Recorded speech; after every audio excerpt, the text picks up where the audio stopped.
More breaking updates now coming in. The unvarnished hate for Sanatan continues after Sanatani terror shocker that came in from Prithviraj Chavan.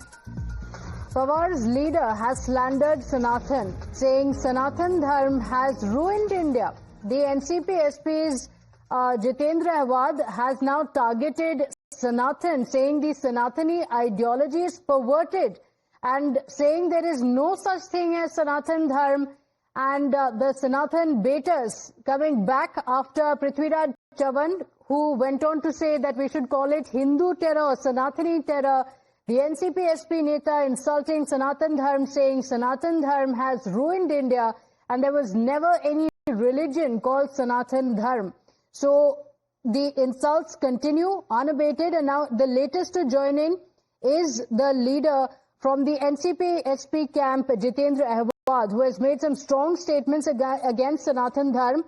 And he said that Sanatan Dharm has ruined India, and he has claimed that there was never a religion called Sanatan Dharm, saying we are followers of Hindu Dharm. The four-time MLA has said that Sanatan Dharm was responsible for denying and bringing India to what it is today. So slander of Sanatan has continued. This comes close on the heels of Prithviraj Chavan as well. Recently, remember, he had said, don't say Bhagwa terror, instead call it Hindu terror or Sanatani terror. Now, the latest coming in from the NCP SP MLA. सनातन धर्माने भारताचं वाटोळं केलं. सनातन धर्म नावाचा धर्मच नव्हता. आम्ही हिंदू धर्माला मानणारे आहोत. ज्या सनातन धर्माने आमच्या शिवरायांना राज्याभिषेक नाकारला, ज्या सनातन धर्मीयांनी आम्हाला आमच्या छत्रपती संभाजींना बदनाम करून टाकलं, ज्या सनातन धर्मीयांनी महात्मा फुलेंना मारण्याचा, खून करण्याचा प्रयत्न केला, सावित्री माईच्या अंगावरती गोबर शेण गोटे सगळं टाकलं, ज्यांनी शाहूंचा खून करण्याचा प्रयत्न केला, डॉक्टर आंबेडकरांना पाणी पिऊ दिलं नाही, शाळेत जाऊ दिलं नाही, ज्या डॉक्टर बाबासाहेब आंबेडकरांनी सनातन धर्माविरुद्ध पाऊल टाकत आणि त्यांच्यामुळे बदनाम झालेल्या हिंदू धर्माच्या याच्यात त्यांनी मनुस्मृती जाळली. हा मनूचा निर्माता सनातनी परंपरेतनं झाला. त्यामुळे सनातन धर्म आणि हे सनातनी विकृत आहेत हे म्हणायला कोणीच घाबरलं नाही पाहिजे. So this was the statement that was made by Jitendra Awad.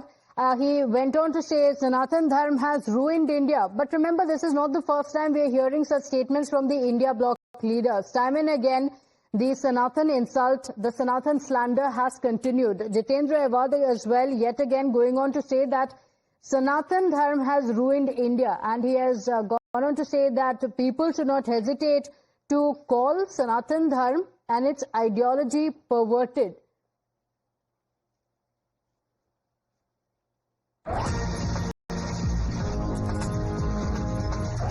ताड़नाएं झेलती रही एटीएस की। जब आपको अरेस्ट किया था उस समय इंदौर शाजापुर के कुछ और लोग जिन्हें अरेस्ट किया था वो उन्होंने पूरे देश में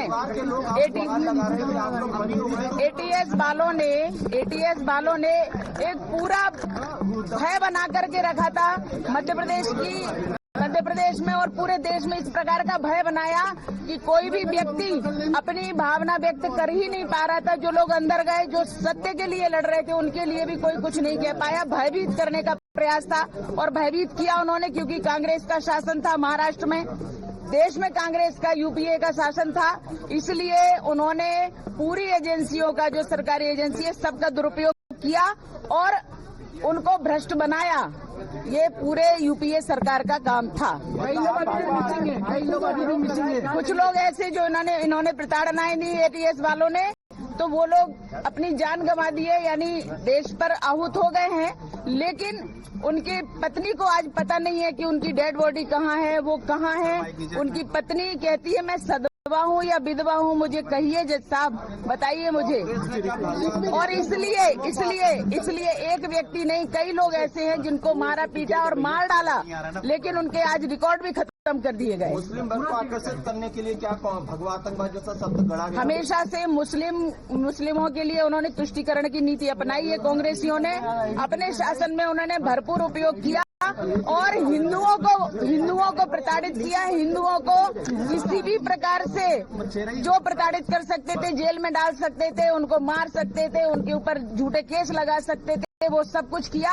और देश के तो छोड़ो, भगवा को आतंकवाद कह दिया, हिंदुत्व को आतंकवाद कह दिया। ऐसी निकृष्टता, इतने निम्न स्तर की सोच कांग्रेस रखती है और कांग्रेस ने ये कुचक्र रचा और ये देशद्रोहिता में आता है।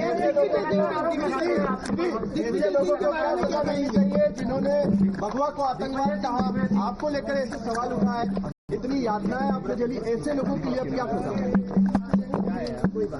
जो लोग इस प्रकार के षड्यंत्र किए, देश के विरुद्ध, धर्म के विरुद्ध, हिंदुत्व के विरुद्ध, जिस प्रकार से उन्होंने षड्यंत्र किए और इतने सभी लोगों को, सेना को उन्होंने टारगेट किया, संतों को टारगेट किया, संघ को टारगेट किया और इस प्रकार से टारगेट करके ये सब देशभक्त हैं।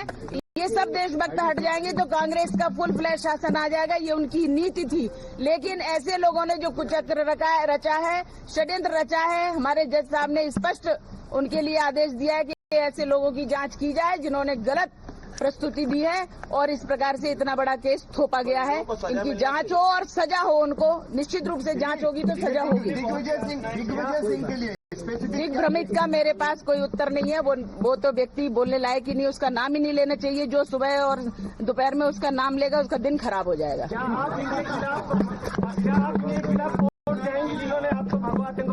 बिल्कुल बिल्कुल, हमारी रणनीति जो रहेगी वो निश्चित रूप से हम आपको अवगत कराएंगे उसके बारे में। और जिन्होंने अत्याचार किए उनको तो निश्चित रूप से सजा मिलनी ही चाहिए। राजनीति में वापसी को लेकर क्या कुछ विचार आपका? लड़ाई का भी होती है। हम राष्ट्रनीति करते हैं।